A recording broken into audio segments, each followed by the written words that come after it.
akhir sesi tanya jawab kita, kita akan ada kuis atau pertanyaan dari pemateri ya kepada teman-teman yang hadir. Baiklah, kita mulai saja. Pertanyaan pertama. Nah, saya dahulukan pertanyaan yang berkaitan dengan tauhid. Iya. Karena segala sesuatu itu pokoknya adalah tauhid. Nah, bismillah. Kata beliau di sini, waktu saya SMP, saya sering ikut keluarga ke tempat yang keramat. Seperti kuburan, ya. Kuburan keramat apa tidak ya? Ya. Seperti kuburan orang yang dianggap saleh dan melakukan ibadah seperti berdoa kepada penghuni kubur tersebut. Apakah anak kafir? Padahal anak belum tahu hukum mendatangi kuburan dengan meminta berdoa kepada penghuni kubur. Tafadhal Ustaz. Bismillahirrahmanirrahim. Assalamualaikum warahmatullahi wabarakatuh. Waalaikumsalam warahmatullahi wabarakatuh. Alhamdulillahirabbil alamin. Wassalatu wassalamu ala Rasulillah wa ala alihi wa sahbihi wa mawala wa ba'd. Saya menjawab MC kita Al-Ustaz Abul Erbab. Beliau mungkin guru saya dahulu, tapi sekarang beliau mungkin pernah berguru sama saya. Itu dahulu ya, sudah ya mungkin hampir ya 5 tahun atau lebih dari itu yang lalu.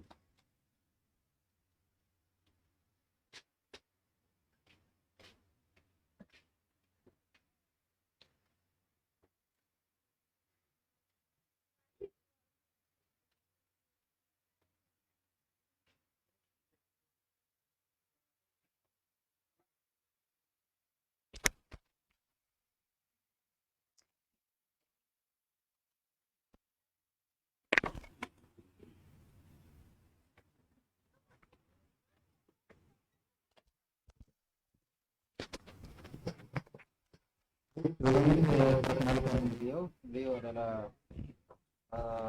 pembina di Pondok Pesantren Nurul Tauhid ya. Iya, Nurul Tauhid Bulukumba. Dan juga alhamdulillah beliau termasuk salah seorang ustadz kita yang berdakwah di Bulukumba. Ya, dan juga sering ke Makassar, dan alhamdulillah di hari ini kita dipertemukan di warkopnya dengan beliau, dan juga saya sangat senang bisa berbarengan dengan beliau. Jadi kalau pertanyaan yang tidak bisa saya jawab, ya maka saya alihkan ke beliau. Jadi dari pertanyaan tadi berkaitan dengan datang ke kuburan, kemudian minta kepada penghuni kubur. Dalam keadaan dia masih ikut-ikutan. Ya. Kesimpulannya, ya perbuatannya jelas itu merupakan bentuk kesyirikan, yaitu kekufuran, dan tentunya ada pembahasan namanya al-uzur bil jahal, yaitu apakah ada uzur bagi orang yang jahil. Ya, panjang pembahasan. Kesimpulannya, kalau memang benar-benar dia jahil, maka itu uzur bagi dia. Hanya saja di masa ini para ulama berat untuk mengatakan seorang itu bergampangan dengan dikatakan dia jahil. Karena kenapa? Karena sarana atau sebab untuk mendapatkan ilmu itu sangat mudah sekali. Ya, artinya sebab untuk mendapatkan ilmu itu sangat mudah sekali. Jadi betul kalau memang dia jahil, dikasih uzur oleh Allah Subhanahu wa taala. Tapi masalahnya, apa betul dia jahil atau memang tidak mau tahu, gitu kan? Itu jadi masalah. Apa memang dia tidak mau tahu, dan kebanyakannya sekarang memang manusia bukan karena tidak tahu, tapi karena malas tahu, iya kan? Karena memang malas tahu dengan perkara agama. Sebab untuk dia tahu itu ada, tapi karena dia malas tahu. Itu yang jadi permasalahan. Wallahu ta'ala alam. Siapa tahu Ustaz bisa memberikan tambahan jawaban? Kebetulan saya MC saja ya. Ya. Ya, Masya Allah. Jadi, Alhamdulillah, jazakallah khairan atas jawabannya. Kesimpulannya bahwa, kata beliau, kalau betul-betul dia jahil, ya maka tentu ada udzur dari Allah Subhanahu wa taala. Iya. Ada udzur dari Allah Subhanahu wa taala. Dan dari konteks pertanyaannya sepertinya memang dia jahil karena baru sekarang dia tahu. Iya. Ya, dan alhamdulillah dia sudah tahu. Alhamdulillah. Iya, alhamdulillah dia sudah tahu dan dia sudah bertobat. Alhamdulillah. Iya, alhamdulillah. Selanjutnya, ini pertanyaan kedua, masih dari penanya yang sama. Manakah yang lebih utama, Ustaz, bagi seorang penuntut ilmu? Sholat berjamaah di masjid yang menegakkan sunnah atau di masjid awam? Iya. Tafadhal. Tentunya Nabi Shallallahu Alaihi Wasallam mengajarkan kepada kita kriteria menjadi imam, ya, kriteria menjadi imam karena imam itu merupakan pemimpin. Iya, imam itu merupakan pemimpin, bukan hanya sekedar bagus bacaannya, tapi juga dia perhatian dengan syariat dari sholat tersebut, memperhatikan rukun-rukunnya, syarat-syaratnya, intinya bagaimana caranya minimal sholatnya itu sah dan bagusnya sholat itu sempurna. Karena bila mana terjadi masalah pada imam dan juga ini akan berdampak pada makmum, maka tentunya yang paling bagus ya dia cari yang yang aman, ya, dia cari yang aman, wallahu taala alam. Dan karena kita melihat pertanyaan kayaknya ini banyak, jadi mungkin cara menjawabnya ya inti-intinya saja seperti itu ya. Tinggal diberikan catatan. Jazakallah khairan, Masya Allah. Baik. Sambil dinikmati kopinya, Ustaz. Biar lebih segar. Ya. Jadi kesimpulannya bahwa kita sebagai makmum harus memperhatikan imamnya karena dia adalah pemimpin kita. Dia akan menuntun kita. Jadi jangan sembarang menjadikan seorang imam, apalagi seorang akhwat ya. Jangan sembarang memilih seorang imam karena dia akan menuntun kita. Iya, dia akan menuntun kita. Apalagi dalam perkara salat. Kalau salah imamnya ya akan berefek dengan makmumnya. Jadi semakin bagus tata cara salatnya sesuai dengan sunnah, maka tentu ya kita pun dapat ya manfaatnya di belakang sebagai makmum. Alhamdulillah. Jazakallah khairan, Ustaz. Nah, ini juga saya mau pertanyakan ya, pertanyaan yang sama ini. Iya. Kadang juga saya dilema kalau ini pertanyaannya ini. Kata beliau, hukum mengaminkan bacaan imam yang salah dalam membaca surah Al-Fatihah. Ya kan ini sering kita jumpai ya. Karena dia baca ihdinas sirat alhamdulillahirabbil alamin. Ya, segala pujian bagi Allah, Tuhannya orang-orang sakit. Alam kan? Orang-orang sakit bukan ain. Nah, ini gimana ini, Ustaz? Apakah diaminkan atau gimana ini? Tafadhol, Ustaz. Baik. Ya, asalnya kita kembali kepada asal ya. Asalnya kita kembali kepada asal bahwa tetap di Lauh Mahfuz apa yang akan terjadi? Apa yang akan terjadi? Dan Allah berfirman, wa hadanahu najdain. Dan kami tunjukkan dia dua jalan. Artinya tinggal milih. Kalau ternyata diketahui oleh Allah Subhanahu wa taala bahwa orang ini akan berjalan menuju neraka, datang mi ustaz ke masjid didakwai, enggak ada. Enggak peduli dia. Ya, itu urusan belakang, itu masalah akhirat. Tidak mau menerima. Berarti apa? Allah sudah tahu ini orang akan memilih jalan menuju neraka. Allah catat di Lauh Mahfuz sesuai dengan ilmu Allah bahwa memang dia pantas menuju neraka. Iya. Oh, ini orang nanti jadi Jabariyah. Mau santai-santai saja. Ya, terserah. Allah mau masukkan surga, mau masukkan neraka, kembali kepada Allah. Tidak mau berusaha. Allah catat dia sebagai orang yang berpemahaman Jabariyah yang pada akhirnya masuk ke dalam neraka. Jadi Allah menetapkan takdir tidak apa? Tidak zalim. Ya, seluruh ketetapan takdir Allah Subhanahu wa taala yang dia tetapkan untuk makhluknya tidak ada kedzaliman sedikit pun di dalamnya. Ya, hanya penuh dengan keadilan dan hikmah. Ya. Ya, sehingga siapa yang ditakdirkan masuk ke dalam neraka berarti apa? Dia sendiri yang memilih. Ya, dia sendiri memilih jalan menuju neraka. Nah, sebagian juga ada saya dapatkan, Ustaz. Syaikhul Utsaimin menyebutkan bahwa ini coba yang hadir katanya. Yang hadir di majelis ini. Ada yang paksa tidak datang. Nah, kata beliau, ada tidak yang paksa datang? Iya. Ada yang paksa kita datang tadi? Tidak ada kan? Berarti Anda sendiri memilih ke sini. Iya. Tapi tentu dengan izin Allah. Iya. Banyak orang mau datang ke sini mungkin rusak motornya, ya mungkin disesatkan sama Google Maps. Iya. Akhirnya tidak sampai-sampai. Ya. Nah, banyak yang berusaha, tapi Allah tidak izinkan. Nah, jadi kata beliau, ada tidak yang paksa di sini? Kan tidak ada. Berarti ini membantah siapa? Iya. Jabariyah, bahwasanya kita dipaksa seperti boneka.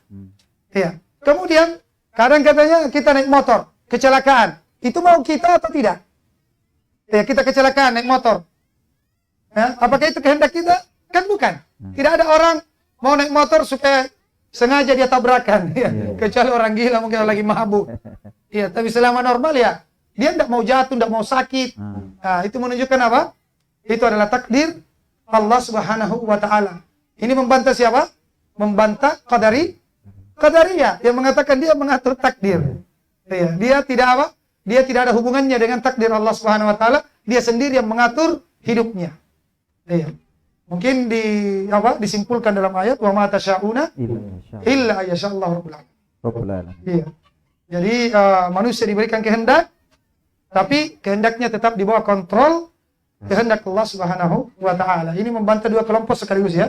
Jabariyah kan?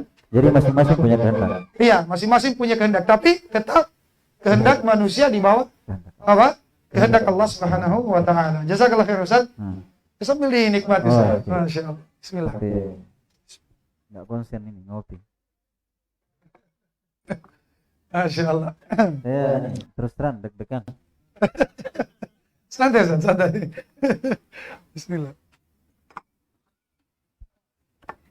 Masya Allah.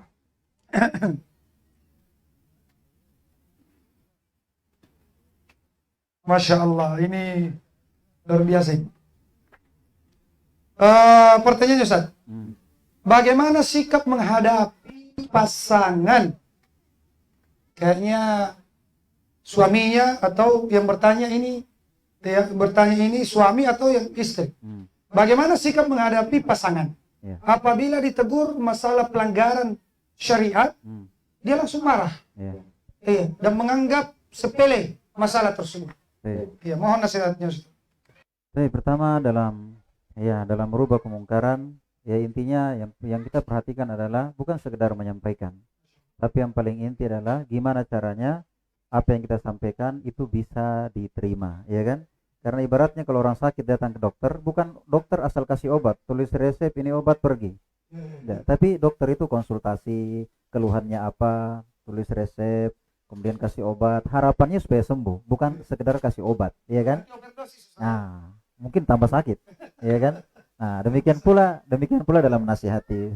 Artinya dalam nasihati itu bukan sekedar menyampaikan ayat, menyampaikan hadis, tapi kita melihat apa yang tepat dengan cara apa, model bagaimana, waktunya kapan, kondisi bagaimana untuk kita menyampaikan sehingga apa yang disampaikan diterima dengan baik. Apalagi misalnya seorang istri kepada suaminya, tentunya ini ibaratnya seorang rakyat kepada pemerintahnya, ya karena istri kan ya di bawah pemimpin suami. Maka tentunya sebagai istri ya jangan mentang-mentang suaminya takut istri, ya akhirnya pokoknya enggak ada, alhamdulillah. Jadi intinya seperti itu, artinya bukan masalah nasihatnya yang tidak bagus, tapi tinggal pandai-pandai melihat bagaimana caranya supaya nasihat tersebut bisa diterima. Ya, dan kalau misalnya dari istri, ya saya kira istri punya jurus-jurus jitu ya, sehingga nasihat-nasihatnya bisa diterima. Mungkin ada pendahuluan terlebih dahulu, kemudian memberikan masukan, toh bukan langsung skak begitu ya. Ada seperti itu. Ya, seperti itu. Masya Allah. Jadi memang harus ada pikirnya di dalam menasihati. Jangan sampai menasihati justru sebaliknya, lebih parah orang yang dinasihati. Ya, lebih parah pelanggarannya, bahkan ini dia katakan justru dia sepelekan masalah tersebut. Berarti masalah syariat. Nah, berarti yang menasihati butuh introspeksi diri. Mungkin caranya yang salah ya. Mungkin caranya yang salah. Namun kalau ternyata sudah diperbaiki ya, bagus datang suami sudah disiapkan segala sesuatunya, kopi ya. Kayaknya ini tidak marah-marah ini kalau dinasihati. ternyata tetap marah-marah. Iya, iya. Berarti butuh diruqyah berarti. Ini Iya, butuh iya. diruqyah ini. Iya, sendiri ya. Mau dia Iya, kok dinasehati, ya langsung marah-marah, Iya, ya. iya. Ini butuh diruqyah ini. Iya, siap, siap, siap. Ya. Barakallahu fikum. Amin. Ya, jazakallahu khairan Ustaz. Iya, Kang.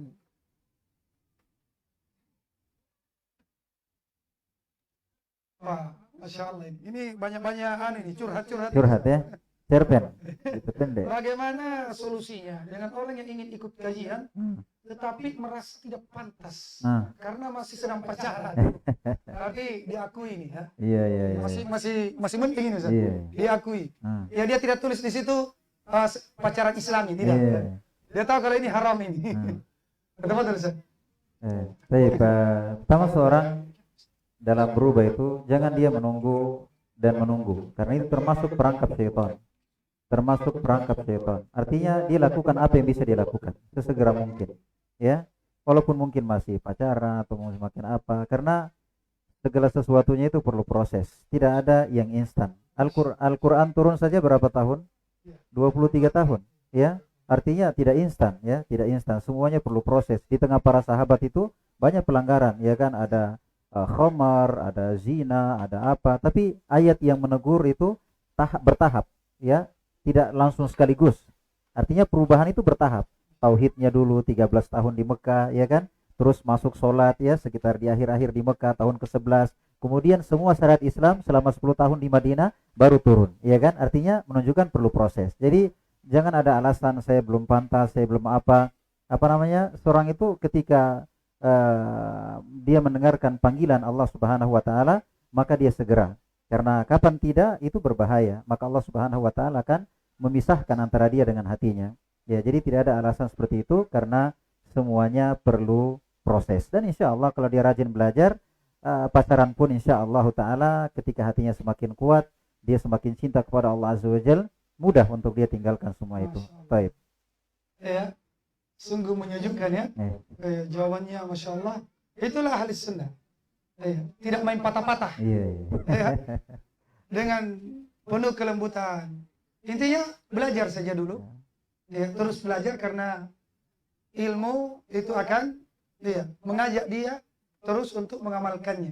Ilmu sebagai nasihat baginya. Dan Masya Allah sudah mungkin banyak pengalaman teman-teman yang tadinya masih berada di dunia hitam ya, jahiliyah, tapi dia ikut kajian. Dan akhirnya dia dapat hidayah. Oh, ternyata haram paling pacaran. Alhamdulillah. Iya. Apa yang terjadi? Menikah. Segera dia halalkan. Kalau tunggu siap Ustaz baru mulai kapan kira-kira? Ya. Kalau nanti siap baru mulai hijrah Betul. begitu. Kalau harus sempurna betul baru mulai. Kan tujuannya kita belajar kan memang untuk memupuk iman. Iya. Tujuannya itu supaya maksiat-maksiat yang selama ini kita kerjakan kita bisa berhenti darinya. Nah, kalau tidak dia mau pacaran, dia mau tidak mau hadir pengajian, kira-kira apa? Tambah tidak ada rem. Iya. Tambah tidak ada rem. Tapi kalau dia pacaran, dia tahu itu haram, tapi dia hadir pengajian, bisa jadi ada sebuah kalimat disampaikan oleh ustaz itu menembus. Iya. Wah, ini bahaya, mau jadi mati pale. Allah. Iya. Ternyata menyentuh perempuan yang bukan mahram, boleh lebih baik dibanding apa? Tusuk dengan ditusuk sisir besi. Iya, dari sisir besi di kepala-kepala kalian. Wah, lebih mending ya. Lebih mending. Sedangkan ditusuk besi di kepala kita, ya, sisir besi di kepala kita, ada yang bisa tahan kira-kira? Tidak ada yang bisa tahan. Ternyata kata Rasulullah, itu lebih mending dibanding menyentuh perempuan yang bukan mahram. Kalau begitu segera cari walinya. Kan akan begitu ujung-ujungnya. Segera cari walinya. Alhamdulillah. Makanya nasihat juga dari guru-guru kita bahwa bagaimanapun futurnya kita tetap hadiri majelis ilmu. Ya, karena majelis ilmu keutamaannya besar. Didoakan terus oleh malaikat, Ya, bisa jadi itu sebab apa? Ya, bertobatnya dia dari maksiat-maksiat yang lainnya. Jadi biar futur bagaimana tetap hadir. Ya. Karena memang majelis ilmu itu seperti cas ya, Ustaz ya. Ya. Seperti cas, lagi futur hadir saja. Haula'i qaum la yashqa bihim jalisu. Mereka adalah kaum yang tidak pernah merugi teman duduknya. Kalau sekedar datang duduk ngopi, tidak rugi ki. Ya, apalagi kalau kopinya gratis ya. Masya Allah. Tidak ada ruginya. Iya, Allah Akbar. Nah, jazakallah khair Ustaz. Barakallahu fiik.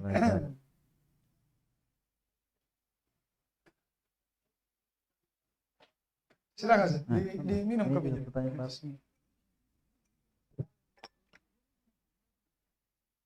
Ya, dia. Ini di atas ya, sini. Masya Allah, banyak sekali pertanyaan. Ya, itu dia. Sepertinya banyak yang rindu dengan Ustaz itu. Masya Allah. Ya. Kata beliau di sini, apa upaya yang bisa dilakukan untuk mengenalkan sunnah kepada keluarga atau saudara yang masih lekat budaya dan tradisi? Apa itu Ustaz? Baik, upaya dakwah yang paling pertama yang kita pikirkan adalah gimana keluarga kita itu bisa dekat dengan ilmu. Itu yang kita pikirkan, karena ilmu itu sumber kebaikan. Ya, ilmu itu sumber kebaikan. Para nabi, ya, termasuk nabi kita Muhammad SAW, ya, adalah mendekatkan ke agama itu dengan ilmu, ya, dengan ilmu. Maka pertama-tama yang kita pikirkan gimana caranya mereka mendekat kepada ilmu. Ya, dengan cara mungkin apalah, ya, mungkin lewat hobinya, dia hobi membaca, ya dikasih buku-buku yang ilmu agama, atau dia hobi nonton misalnya, ya sudah dikasih tontonan yang membawa kepada ilmu, atau dia mungkin suka curhat, didatangkan orang berilmu. Intinya gimana caranya kita berpikir supaya dia bisa dekat dengan ilmu. Ketika dia mau mendengarkan ilmu, berarti sudah ada jalan, ya kan? Berarti sudah ada jalan. Allah. Ya. Jadi tips untuk mendakwai keluarga itu kita tempuh seluruh sarana ya yang syar'i supaya dia mendengarkan ilmu. Ya, kalau dia rajin membaca, kasih buku ya. Mungkin tontonannya sering pegang HP, nonton di YouTube, mungkin dikirimkan link-link YouTube yang mengajak kepada ilmu. Kalau sudah bagus ilmunya, insyaallah. Kalau dia suka ngopi misalnya, diajak. Iya. Seperti ini ya. Kalau dia suka ngopi, ajak ke sini. Seharusnya dia ajak ke sini. Ayo kita ngopi di sana. Gratis kopinya. Jadi mungkin juga yang terpenting ya, ini MC-nya ini terlalu banyak menambah kayak ini. Ya, lebih bagus lah artinya. Astagfirullah. Suasana hidup kan. Masya Allah. Jadi yang terpenting dari itu semua adalah doa kepada Allah. Siap. Karena hatinya kedua orang tua kita, saudara kita itu ada di tangan Allah. Iya. Kata Allah Subhanahu wa taala, innaka la tahdi man ahbabta walakin Allah yahdi man yasha. Sesungguhnya engkau tidak akan mampu, ini Nabi Muhammad yang dikhitab, tidak akan mampu memberikan hidayah sekalipun kepada orang yang engkau cintai, tapi Allah yang memberikan hidayah. Berarti hatinya orang tua kita ada di tangan Allah Subhanahu wa taala. Saudara kita, seluruh manusia hatinya ada di tangan Allah. Kalau Allah kehendaki, mudah sekali kasih hidayah. Berarti apa? Banyak-banyak merengek di waktu-waktu mustajabah. Ya, doakan keluarga kita supaya mengenal tauhid dan sunnah. Ya, mudah bagi Allah. Bagaimana dulu itu kerasnya Umar ya radhiyallahu anhu. Berdoa silahul mukmin. Masya Allah, doa silahul mukmin. Jangan mengatakan minimal doa ya. Seakan-akan merendahkan doa. Minimal doa. Jangan, doa itu senjatanya. Senjata terampuh. Ada kemarin Ustaz, saya baca hadis dalam Al-Adabul Mufrad. Abu Hurairah radhiyallahu anhu itu sedih ya karena ibunya belum masuk Islam. Iya, dia datang kepada Rasulullah minta didoakan. Alhamdulillah. Setelah kembali di rumahnya, tiba-tiba ibunya dia katakan saya sudah berislam. Allahu Akbar. Iya, berkat doanya Rasulullah sallallahu alaihi wasallam. Jadi jangki sepelekan namanya doa. Iya. Doa perkuat ya. Berarti boleh juga minta doanya orang soleh. Iya, dia minta juga doanya orang soleh. Iya, itu dibolehkan ya. Jangan cari apa yang biasa tangkap asap. Ada juga di sini tangkap asap. Orang pintar. Biasanya dia bakar dupa, dia ambil asapnya, dia doakan penghuni. Ya, rumah sambil di depannya ada songkoloknya. Sedangkan dia sendiri jarang ke masjid.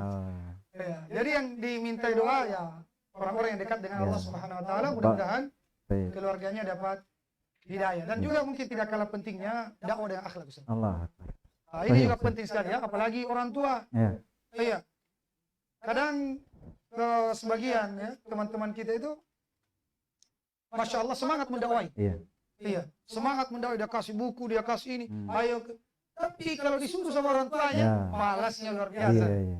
Ya, disuruh sama orang tua, gimana orang tuanya mau terima sunnah? Iya, iya. Iya.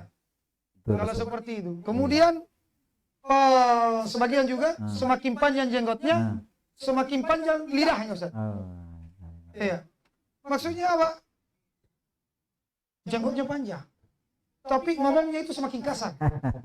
Semakin tidak beradab. La ilaha illallah. Nah, ini juga kadang merusak image ini. Bukan kesalahan jenggot. Jenggot itu sunnah. Iya, iya. Tapi seharusnya dia semakin Iya. memperbaiki akhlaknya. Ya, jadi mungkin itu tambahan dari MC lebih banyak. Lebih banyak dibanding pemateri Insya Allah tambahannya. kita di Warkop ini jawabannya Insya Allah jelas Allah ya. Mungkin saya jawabnya singkat, alhamdulillah beliau bisa Bicara ya. lebih memperjelas lagi. Barakallahu fiikum.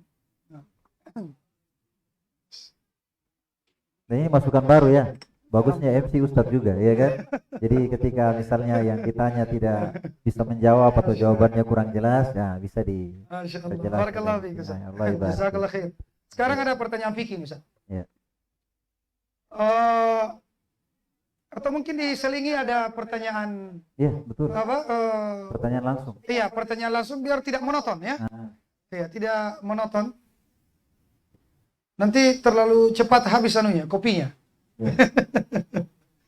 Ya, silakan. Kita ya, tafadhal yang di depan. Kasih mic ya, tafadhal.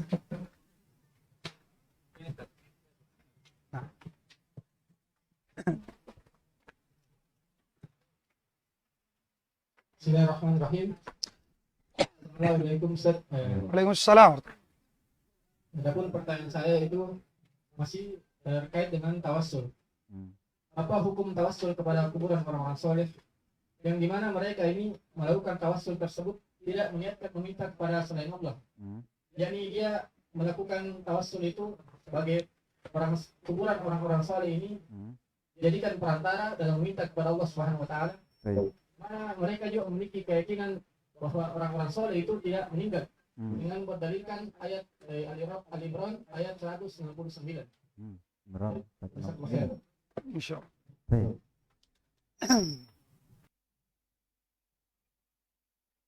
Baik, bismillah. Tawassul, berbicara tentang tawassul, tawassul terbagi dua. Ada tawassul syar'iyah, ada tawassul syirkiyah. Ya, tawassul syirkiyah. Tawassul syar'iyah itu bertawassul dengan, yang pertama bertawassul dengan nama-nama Allah, dengan sifat-sifat Allah, atau dengan amal soleh yang kita lakukan. Tentang kisah di goa yang tertutup goa itu, mereka bertawassul agar mereka ditolong oleh Allah Subhanahu wa taala supaya mulut gua terbuka dengan menyebutkan amal soleh. Berarti ini iya, siap. Iya, mereka menyebutkan amal solehnya sebelum dalam gua, sebelum mereka minta kepada Allah. Mereka menjadikan amal solehnya sebagai bentuk tawassul.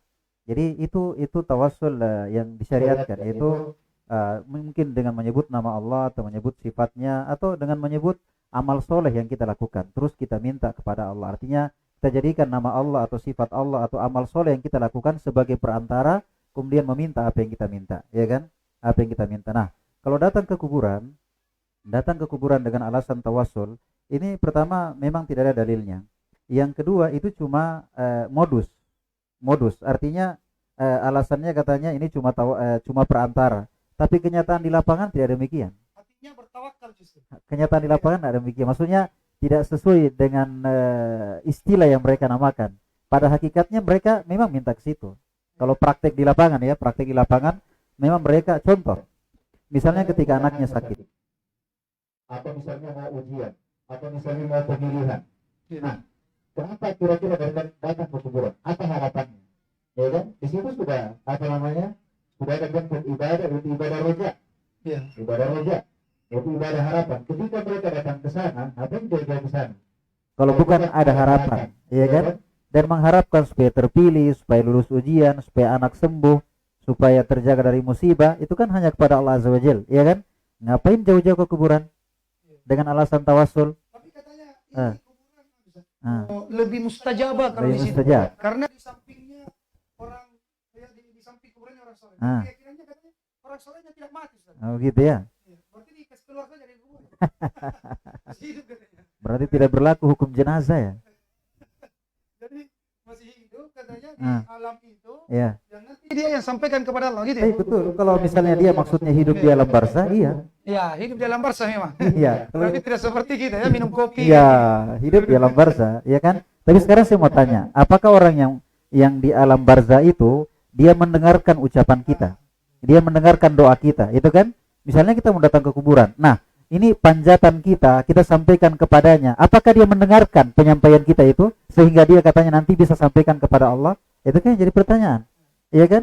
Sedangkan Nabi Muhammad saja dalam beberapa ayat Allah nafikan, innaka lan tusmi man fil kubur, sesungguhnya engkau tidak bisa memperdengarkan kepada yang dikubur.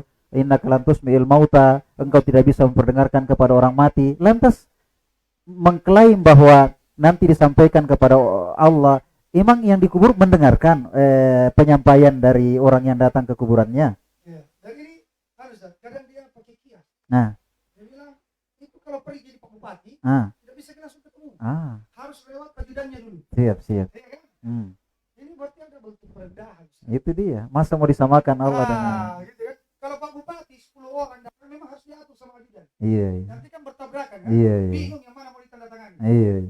Kalau disamakan dengan itu, ini penghinaan kepada Allah. Iya, perendahan. Iya. Perendahan kepada Allah.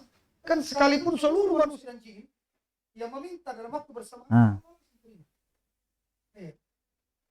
Kemudian yang mana kira-kira yang lebih afdal ya? Secara logika saja. Siap. Minta di kuburan kepada Allah tapi di sisi kuburan atau di masjid? Masjid. Dalam keadaan kita sholat lagi. Nah, Kan begitu. baik. Sedangkan yang dikubur juga ini, belum pasti juga dia dekat dengan Allah. kan kita tidak tahu. Iya. Iya, karena banyak itu sekarang dibilang wali. Ternyata ya Wali hanya majdub. kelas. Wali majdub. Wali kelas. Ada juga ya wali majdub katanya. Orang dikira wali. Ada juga seperti di kisahnya kuburannya Syekh Yusuf. Kan ada 3 kuburannya. Iya. Ada di Banten, ada di Makassar, ada di Afrika. Wah, ternyata salah satu dari 3 ini ada cuma kerandanya yang dikubur. Iya. Orang datang di situ. Bagian kan kita tidak tahu ini Syekh Yusuf. Iya. Apakah betul ya diterima di sisi atau tidak, kan kita tidak tahu, masalah gaib kan. Iya. Sekarang ada info baru, Ustaz. Ada penemuan, diketemukan kuburan Nabi Nuh. Karena ada ulamanya mimpi berkali-kali bahwa di sini kuburan. Allah, bahaya nih kalau mimpi selalu jadikan patokan ini ya. Jadi sedikit mungkin tambahan masalah itu. Masalah tawassul atau menjadikan kuburan ya, tempat yang istimewa untuk berdoa kepada Allah. Jadi alasannya ini Ustaz, saya udah bilang sekarang tidak minta kepada kubur. Minta itu kepada Allah. Ya. Cuma kan dia ini Dekat. ada keistimewaan, dekat dengan Allah. Kalau ada di sini ada keberkahan. Ya, wali dia, wali. Iya, sampai ada konon di Jawa itu. Ya. Ada sebuah kuburan selalu diambil tanahnya. Iya, katanya berkah itu tanahnya. Barakah deh. Iya, barakah. Iya. Jadi kalau habis tanahnya datang lagi satu trek dikirim lagi. Iya. Diambil lagi tanahnya. Berkah katanya. Iya. Allah itu separah itu. Nah, jadi subhanallah di dalam hadis itu Rasulullah SAW justru mengingatkan la taj'al qabri Wathanan yu'bad wathanan min dunillah. Dalam hadis yang lain la taj'al qabri idan. Jangan jadikan kuburan itu selalu didatangi. Iya. Ramai begitu. Wasallu alayya fa inna salatakum tablughuni haitsu. Ayo. Jangan jadikan kuburanku itu selalu didatangi. Ini sekedar didatangi. Nabi larang. Iya. Kenapa? Karena Rasulullah paling cinta dengan umatnya. Iya. Untuk menutup celah-celah Syirik. kesyirikan. Jangan kalian sengaja sering datang ke kuburanku. Ya, kenapa? Karena kalau orang sudah dekat dengan kuburan, wah, di sini ini godaannya setan luar biasa. Ada di pikiran dia itu dekat dengan Allah, minta bersama dia. Sampai-sampai pernah saya lihat di YouTube, Ustaz. Dia ke kuburan. Dia minta kepada penghuni kubur. Dia bilang begini, ya Syekh, pulang. Sampaikan kepada Allah supaya dimudahkan rezekiku. Ya. Iya. Sebagaimana dahulu kamu dulu lancar cicilan motormu. Iya. Iya. Begitu, subhanallah. Dia di situ diaminkan dengan kami. Amin. Allahu Akbar. Jadi Rasulullah melarang ya umatnya untuk selalu mendatangi Kuburannya. kuburannya. Ini kuburan Nabi saja tidak boleh, apalagi. Kuburan Nabi yang tidak diragukan kedekatannya dengan Nabi. Ah, Iya. Bahkan jasadnya Ustaz, iya. kekhususan jasadnya para Nabi tidak hancur. Ah, Iya kan? Tidak hancur jasadnya. Iya. Para Nabi itu. Allahu Akbar. Nah, itu Rasulullah larang. Jangan sering datang ke kuburan karena untuk menutup celah-celah. Bahkan ada kisahnya Ali bin Husain bin Ali bin Abi Thalib, cucunya Rasulullah sallallahu alaihi wasallam ya. Ketika ada orang berdoa di celah-celah ya, kuburan celah-celah di samping kuburan Rasulullah sallallahu alaihi wasallam, berdoa di situ. Iya.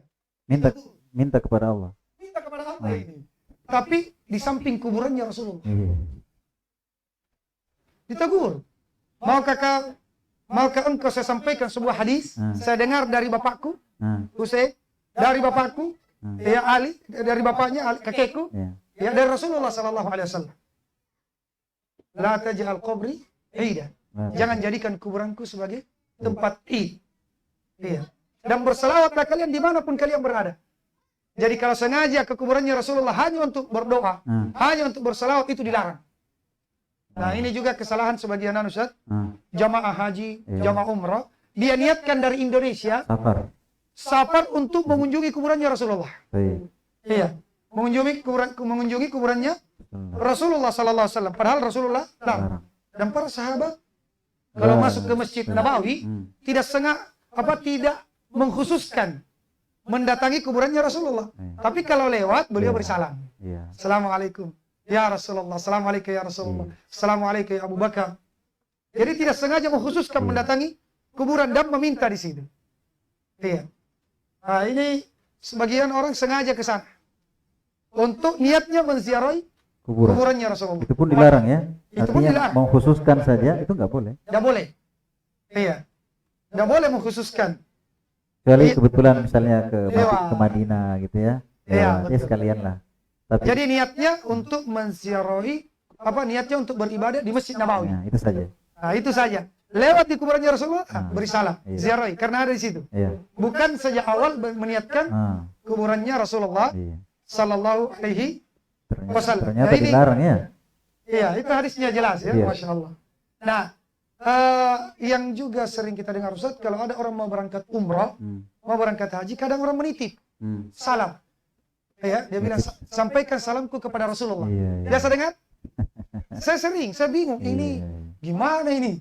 Saya kira nitip didoakan nanti. Enggak, dia katakan Ustaz titip salam ya untuk Rasulullah. Mungkin kalau di sini jarang kita dengar, tapi kalau di daerah lain sering. Kadang saya di bandara ketemu dengan seseorang, silakan. Dia bilang tolong sampaikan salamku kepada Rasulullah sallallahu alaihi wasallam. Nah, ini bertentangan dengan hadis tadi. Ya, sampaikan salam kalian, ya, bersalawat dan bertaslimlah kepada aku dimanapun. Iya, dimanapun kalian berada. Karena akan sampai kepada Rasulullah sallallahu alaihi wasallam. Alhamdulillah. Saya banyak dapat ilmu dari beliau. Alhamdulillah. Jazakallahu khair. Barakallahu fikum. Ini baca lagi pertanyaan tertulis. Kata beliau, orang yang salat dalam keadaan junub karena lupa dan kembali ingat setelah selesai sholat, apakah dia harus mengulangi sholatnya? Yang saya ketahui ya memang ada dua pendapat dalam masalah itu. Ada yang mengatakan kalau sudah selesai sholat ya sudah, artinya sudah selesai ibadahnya, ya kan? Ada yang mengatakan kalau masih waktunya, masih waktu sholat, maka dia ulang sholatnya. Dan Allah alam, mungkin perlu dilihat dalilnya antara dua pendapat ini. Ada yang mengatakan seperti itu ya, artinya sudah selesai sholat ya sudah. Ada yang bilang kalau masih waktunya diulang sholatnya. Allahu a'lam. Masya Allah. Ada sedikit tambahan bahwa para ulama, sebagian ulama membuat kaidah Ustaz. Ya, membuat kaidah.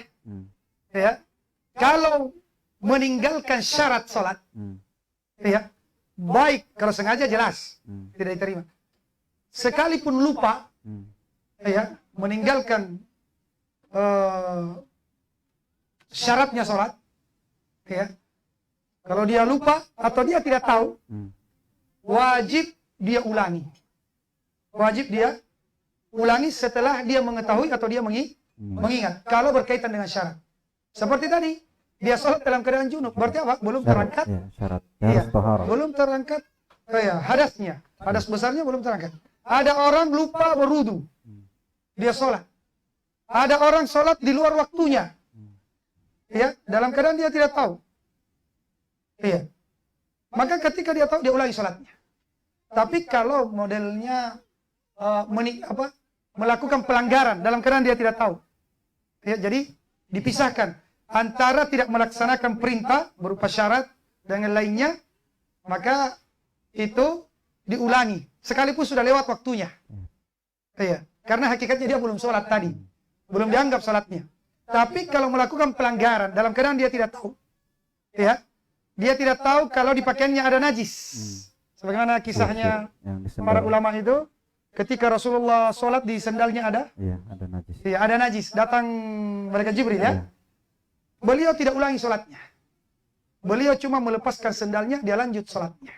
Berarti, kalau misalnya kita sholat dalam keadaan melakukan pelanggaran yang kita tidak tahu, atau kita lupa, ternyata di baju kita ada najis.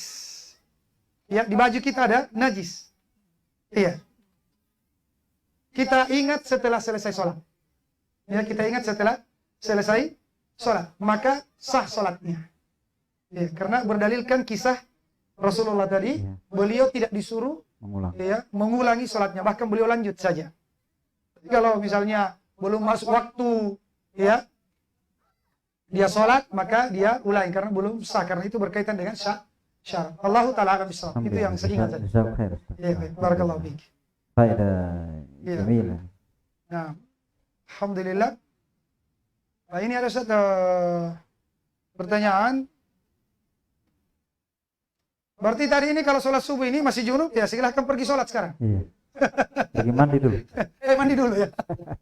Mandi dulu, ya, baru diulangi sholatnya. Karena yang tadi itu belum dianggap. Kenapa? Syaratnya belum terpenuhi. Berarti kalau ada yang keluar ini. Tidak apa-apa. Jangan malu-malu ya, tidak boleh.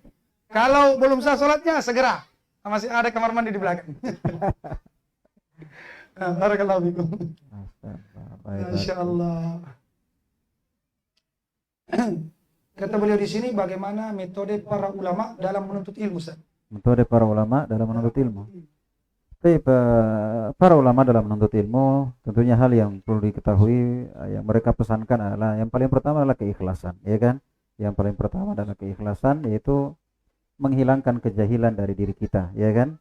Kita menghilangkan kejahilan dari diri kita. Kemudian yang kedua, dalam menuntut ilmu itu ya perlu bertahap, ya perlu bertahap. Dia memulai dari yang paling penting, ya, yang merupakan kewajiban dia berkaitan dengan akidah, berkaitan dengan sholatnya, ya. Kalau misalnya dia seorang pedagang, ya berkaitan dengan ilmu perdagangan, ya kan. Jangan sampai dia masuk dalam riba, dalam jual beli yang terlarang, ya kan.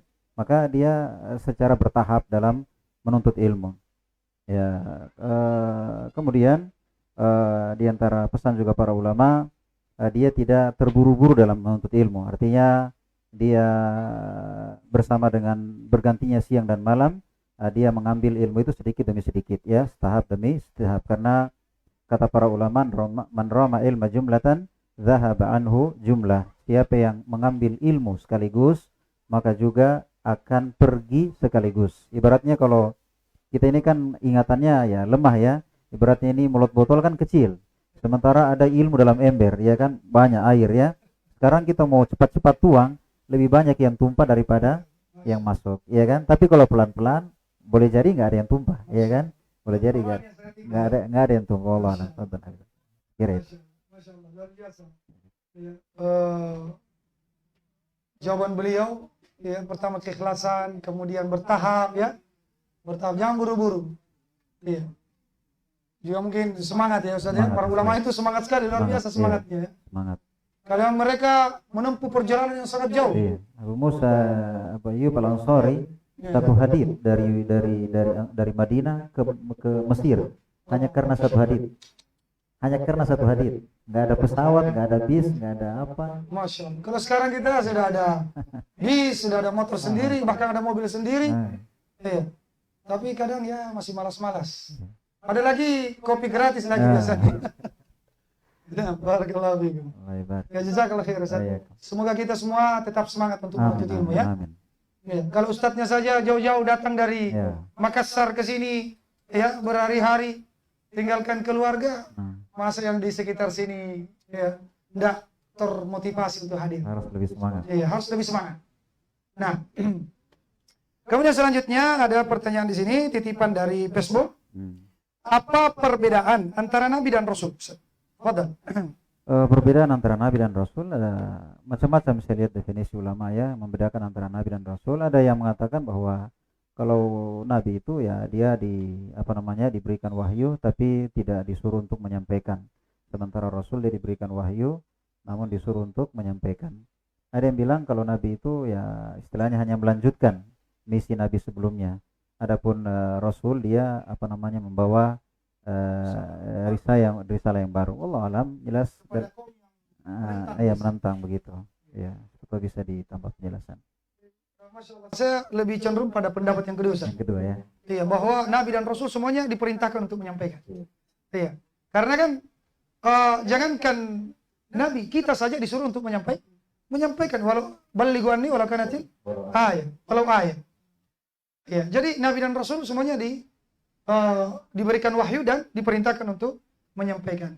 Sehingga pendapat yang kedua insya Allah lebih dekat ya, kebenarannya, perbedaannya bahwa kalau Rasul itu diutus kepada kepada kaum yang menentang, ya, kemudian membawa syariat baru. Adapun Nabi melanjutkan, ya, melanjutkan. Dan kebanyakannya diutus kepada kaum yang sudah menerima. Tetap berdakwah. Ya, tetap berdakwah, wajib berdakwah. Ya, itu yang saya lebih cenderung pendapat ulama itu. Nah, ini ada pertanyaan sangat menantang ini, Ustaz. Iya, menantang ini pertanyaannya. Bagaimana cara mengakurkan istri pertama dengan kedua, Ustaz? Apa ada masukannya? Kita sendiri menjawab. Namanya aktivis. Aktivis sukses ya, aktivis sukses. Apa? Bagaimana cara mengakurkan ini? Seperti ada jurus-jurus gitu. Ayo. Jadi terpaksa saya menjawab ini. Maksud saya jawab. Kayaknya disiapkan rekaman khusus ini. Jadi caranya mengakurkan istri pertama dan kedua harus ada syaratnya dulu, Ustaz. Iya, syaratnya harus lebih dari satu istrinya. Oh. Siapa yang mau diakurkan? Nah, baru satu istrinya. Apalagi baru jomblo, gimana caranya mau mengakurkan? Nggak ada yang mau diatur. Nggak ada yang mau diakurkan. Harus cari salah dulu ya. Iya, jadi harus ada yang mau diakurkan dulu. Iya. Cari masalah dulu baru cari solusi. Jadi yang pertama sebenarnya ini jawaban umum. Bukan cuma istri pertama dan istri kedua. Ya, mengakurkan juga mertua. Ya. Dia lagi bertengkar, ya. Mengakurkan tetangga satu dengan tetangga lainnya, ya, dengan teman-teman saingan bisnis kita. Bagaimana supaya akur ini? Ya, yang pertama lagi-lagi berdoa kepada Allah. Hatinya manusia seluruhnya di tangan Allah Subhanahu wa taala. Ada di tangan Allah Subhanahu wa taala. Hatinya istri-istrinya kita, ya.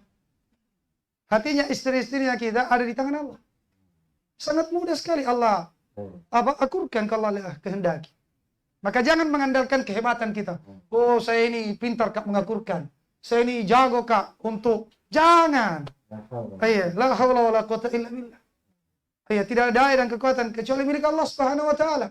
Kalau Allah kehendaki mudah sekali dikasih akur. Bahkan seluruh manusia di dunia ini bisa dikasih akur seketika oleh Allah. Apalagi kalau cuma 2, 3, 4. Mudah sekali. Iya.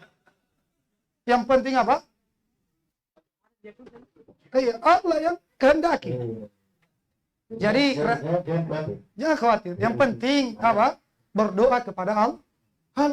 Nah, tidak ada yang susah bagi Allah. Iya. Maka kalau masih begini-begini nih pemikirannya, butuh dulu. Tauhidnya harus diperkuat. Iya.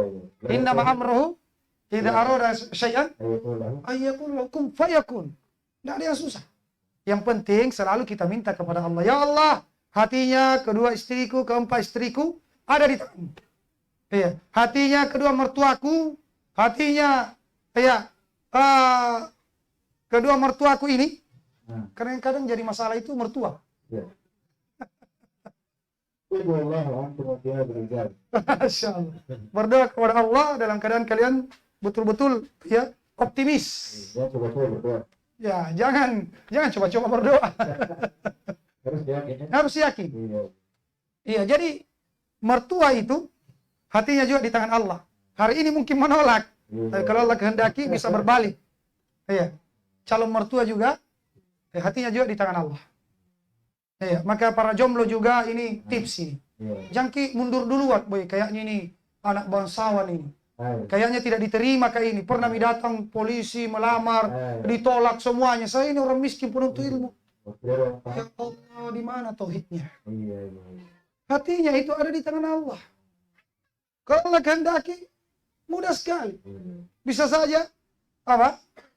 Langsung bilang, ya kitab saja, Iya. maharnya. Ini kadang sebagian penuntut ilmu mundur duluan. Apa? Down duluan. Nah, inilah gunanya kita belajar tauhid.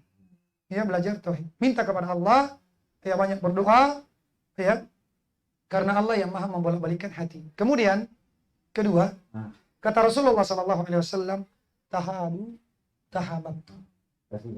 Tahadu, tahabu. Saling memberi hadiahlah kalian. Saling memberi hadiahlah kalian, maka kalian akan saling mencintai. Apa saja yang membuat jadi kalau ada orang berselisih, contoh di sini, di pertanyaan di sini, supaya semakin akur, hendaknya istri yang satu memberikan hadiah kepada istri yang lain. Kirimi makanan, kirimi apa, itu akan membuat dia cinta. Hadiah bunga lengkap dengan potnya. Allah musta'an. Jadi saling apa? Saling memberi hadiah. Dan yang juga tidak kalah pentingnya adalah dipahamkan tauhid. Dipahamkan tauhid. Ditanamkan rasa cinta kepada Allah Subhanahu wa taala, bukan kepada suami. Ditanamkan rasa cinta yang tertinggi kepada Allah. Kapan yang tertinggi kepada suaminya? Sebentar-sebentar pasti cemburu. Tapi kalau cintanya yang tertinggi kepada Allah, insya Allah semua bisa terkontrol. Yang namanya cemburu itu, kayaknya ini doro poligami jadinya. Cemburu tidak bisa dihilangkan. Bisa diatasi. Tentunya dengan ilmu tauhid. Kemudian banyak mengingat kematian. Ditanamkan itu tentang kematian. Suami akan meninggal, kalau bukan dia meninggalkan kita lebih dahulu, kita akan meninggalkan dia. Dan pahamkan keutamaan orang yang bersabar, kepada mereka, keutamaan mengamalkan syariat, banyak peluang-peluang pahala di dalamnya. Mudah-mudahan dengan itu bisa akur. Tinggal diamalkan. Nah, barakallahu fikum.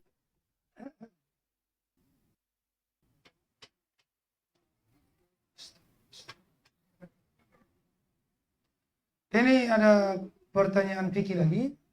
Bagaimana jika saya dan suami komunikasi dan keadaan kurang baik?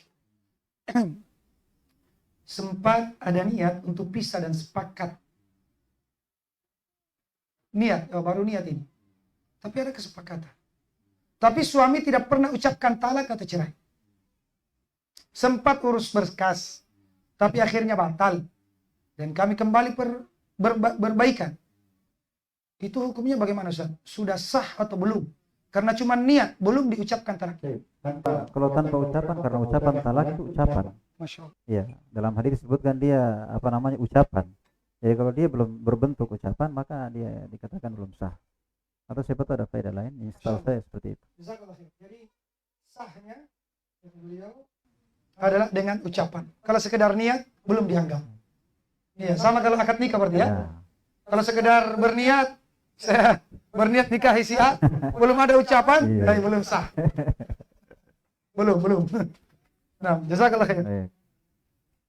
Ya, jadi dilanjutkan rumah tangganya ya. Dilanjutkan rumah tangganya. Alhamdulillah. Nah, alhamdulillah. Dengan gampang cerai ya. Jangan gampang cerai. Iya.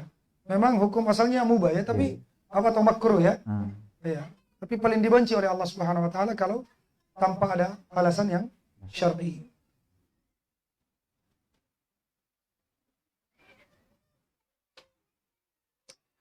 Ada pertanyaan, saya sekarang menempati rumah dan aset yang dulu saya beli dengan hasil pekerjaan yang tidak syar'i. Itu hukumnya bagaimana? Baik. Tapi alhamdulillah sekarang saya sudah hijrah. Apakah harta saya itu tidak halal saya gunakan? Baik. Apalagi sekarang kami tidak punya tempat tinggal. Ah. Ya, selain yang ada sekarang, bagaimana cara membersihkannya? Tapi kalau dia tidak tahu ya dia tidak tahu, itu menjadi milik dia kalau dia tidak tahu. Tapi yang terkena hukum setelah dia ketahui. Ya, setelah dia ketahui itu dia apa namanya berlepas, bukan dia bersedekah ya. Bukan dia bersedekah, tapi dia berlepas dari itu. Allahu a'lam. Jadi kalau memang dia belum tahu, tidak ada dosa baginya. Iya. Saya mendengar riba begitu ya. Dia dulu mungkin usaha riba. Iya, kurang lebih sama ya. Iya. Dia usaha riba, dia tidak tahu. Ya, sudah. Sekarang ya dia sudah miliki, yang penting jangan dia ulangi ya. Nah, iya. Yang penting jangan diulangi dan mungkin dia perbanyak istighfar, dia Banyak banyak bersedekah, sedekah ya. untuk apa? Iya. Adapun yang telah berlalu, insyaallah kalau dia betul-betul bertobat, insyaallah diampuni oleh Allah Subhanahu wa taala.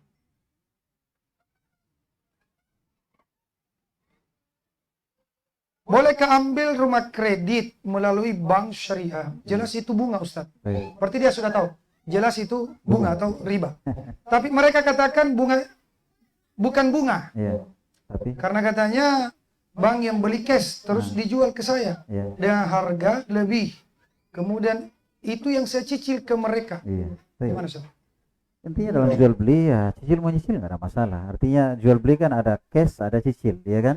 Ya ada masalah. Tapi kan ada peraturan dari Bank Indonesia ya, BI ya, bahwasanya yang namanya bank, sekalipun dia mau dibilang bank syariah, selama dia berpayung ke Bank Indonesia, maka ada peraturan, yaitu bank tidak bisa memiliki, ya. Bank itu pendana, bukan pemilik. Oh, berarti hilang ya, Ustaz. Iyalah. Seakan-akan dia milik. Dia beli dulu cash, baru dia Ternyata hakikatnya enggak. hanya sekedar apa ya, Modus ya. ya. Kira-kira kalau misalnya begini, Ustaz. Sudah mina beli cash, Bang. Ah, Kemudian kita berubah pikiran, tidak jadi kan beli. Mau bagaimana? sih kira-kira Bang begitu? Enggak mau lah. Nggak mau ya? Harus. Berarti sudah ada kesepakatan berarti dari awal ya. Itu dia. Saya ambilkan ke ini, yang penting kamu ambil betul. Iya. Ya.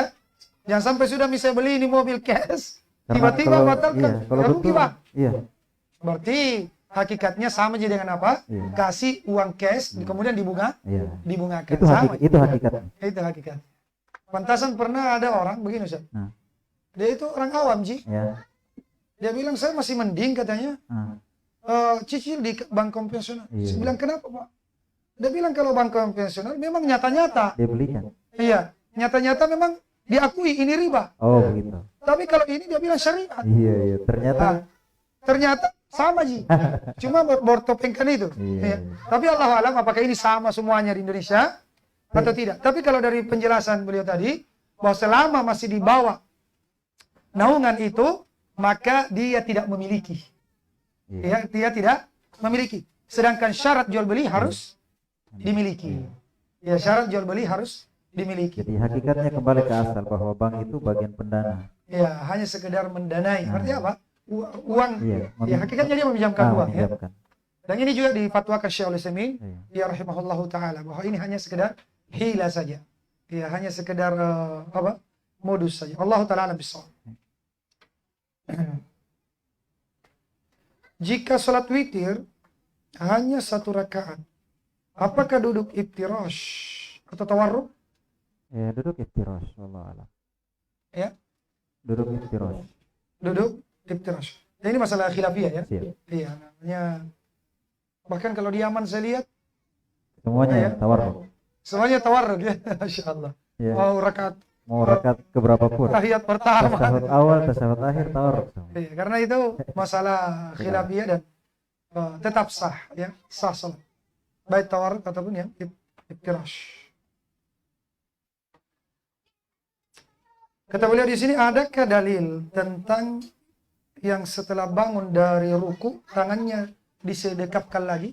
Jadi sami Allahu liman hamidah, Iya. begini Ustaz. Ada dalilnya Ustaz? Kita para ulama membahas masalah itu yang kalau kita lihat ya dibangun di atas dalil yang diperselisihkan. Ada yang mengatakan kembali ke asal, itu yang menjadi sebab perselisihan. Kembali ke asal itu kemana asalnya? Berarti satu dalil. Ya, satu dalil tapi pemahaman yang berbeda. Berarti ini khilafiyah ya Ustaz ya? Iya. Khilafiyah yang Satu dalil, mu'tabar. ya, satu dalil pemahaman yang berbeda. Iya. Ya, Jadi kembali kepada asal sebagian maksudnya mengatakan ada- kembali ya, kepada asal. asal ada yang bilang asal sini, ada yang bilang asal gini. Artinya asal sebelum sholat. Ah, Ada yang mengatakan asal dalam sholat adalah iya, bersedekah. tangan kanan di atas tangan kiri bersedekah. Iya. Iya. Jazakumullah khairan wa barakallahu fikum. Allah ya barik. Kalau paham masalah khilaf. Hmm. Kalau paham masalah khilaf, kita tidak akan ngotot-ngototan. Baik. Kenapa ini orang begini, apalagi maksa-maksa. Nah, Ya, ada yang gerak-gerakkan jarinya begini. Ya, ada yang tidak. sampai si Utsaimin tentang kunut subuh.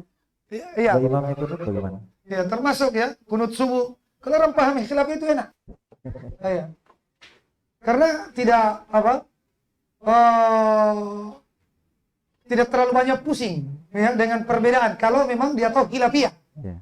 Ya, yang jadi masalah kalau tidak tahu khilafiyah. Keras salah-salah. Keras salah-salah. Dan ini biasa terjadi kalau baru belajar Pancasila ya. Itu dia. Baru sabuk KW itu semua dia mau patahkan semuanya. Lihat orang gerak-gerakkan jari, wah apa lagi ini? Iya, iya. Padahal ini masalah khilafiyah juga kan? Iya. Nah, cuma sebagian orang salah paham ini. Iya. Gerak-gerakkan jari.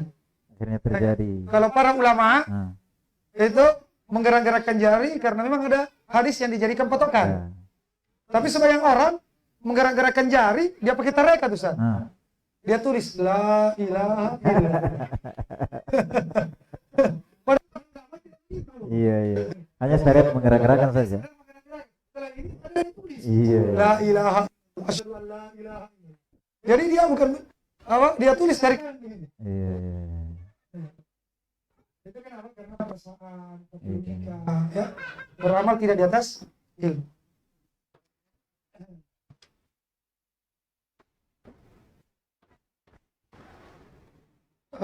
Assalamualaikum warahmatullahi wabarakatuh. Waalaikumsalam.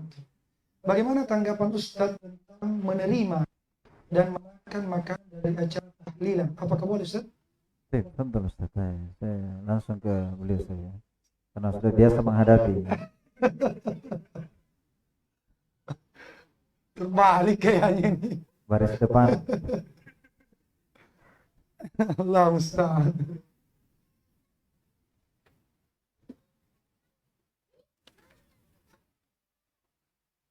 Gimana Ustaz?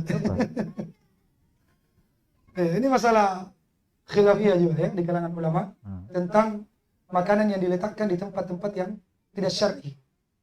Ada yang mengatakan tidak boleh, ya. Ada yang merinci tentang hal ini bahwa hukum asalnya selama makanan itu zatnya adalah halal, maka halal kita makan dari segi halal dan tidaknya secara zat. Dia tidak berubah karena diletakkan di tempat yang haram. Iya. Kecuali memang zatnya haram. Seperti acara-acara yang ada acara kesyirikan dan bentuknya sesembelihan. Iya. Ya, disembelih untuk selain Allah. Maka zatnya berubah jadi haram. Kenapa? Karena tidak Menyebut nama. tidak menyebut nama Allah atau menyebut nama Allah tapi diniatkan untuk selain Allah. Berarti hukumnya bangkai. Tapi kalau misalnya berupa telur, Kue. ya, kue seperti ini didapati di tempat-tempat keramat, kita lagi ke hutan, ada jalan kote misalnya.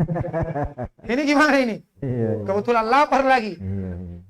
Dimakan atau dibiarkan? Dibiarkan nanti Basi. dimakan sama semut. Iya. Basi. Oh, basi. Atau gimana? Sebagian ulama mengatakan tidak boleh. Karena ditempatkan di tempat yang haram. Kalau Syekh bin Baz dia kuatkan boleh. Iya. Ya, kisahnya Rasulullah mengambil apa itu? Ada yang dipersembahkan kepada patung berupa uang. Diambil, dia bayarkan utangnya sahabat. Iya, iya. Iya, dia pakai untuk membayarkan utangnya sahabat. Nah, cuma di sini harus hati-hati. Iya. Harus lihat maslahat dan mudarat. Ya, jangan sampai Sampai jadi fitnah. itu dia. Jadi kalau ada ustadz yang mengharamkan atau melarang, bisa jadi karena haram ligairihi. Ayo. Haram karena sebab lain, yaitu menutup celah-celah Iya. fitnah. Nanti dia bilang katanya haram baru dikasih. Itu dia itu, Ustaz. Dia tahu mau pakai jubah, pakai jenggot, suka bilang bida-bida, syirik. Ternyata dia makan. Yang lebih masalah, Ustaz, kalau ditaruh jalan koteknya di tempat keramat, kita lewat, kita ambil. Datang orang, berarti nak makan betul. Penghuninya hilang di jalan koteknya. Iya, iya, iya. Iya. Tambah di telurnya. Tambah yakin ya. Tambah yakin sudah. Makanya kalau mau begitu tulis ki. Iya. Kasih ki catatan kecil. Yang ambil ini bukan jinnya ya, saya yang habisi. Daripada membuat ya, jadi seperti itu. Jadi bagaimana Ustaz? Boleh nih? Jadi ada rincian ternyata ya. Iya. Ada khilaf, kemudian ada rincian. Lihat maslahat dan mudarat, jangan sampai terjadi fitnah. Apalagi kita seorang panutan dalam masyarakat. Ya. Adapun datang ke situ dan makan di situ tidak boleh. Karena kita berarti ri. Tapi yang jadi pertanyaan kalau dibawakan di rumah. Ya, tiba di rumah sudah ada. Sudah ada. Nah, sekarang bagaimana lihat maslahat dan mudaratnya. Kalau ternyata tidak ada efeknya, ya. Karena sudah ada mie di rumah daripada mubadzir dan seterusnya. Lagian kan orang tidak ada yang lihat. Tidak terjadi fitnah ya. Dan zatnya tidak terjadi fitnah insyaallah. Kemudian zatnya halal. Iya. Yang penting jangan kita bilang mudah-mudahan besok ada lagi. Nah, berarti ridho makin di situ. Iya, Allah taala bisawab. Mas, jawabannya luar biasa ya. Artinya puas dengan jawaban. Alhamdulillah. Astagfirullah.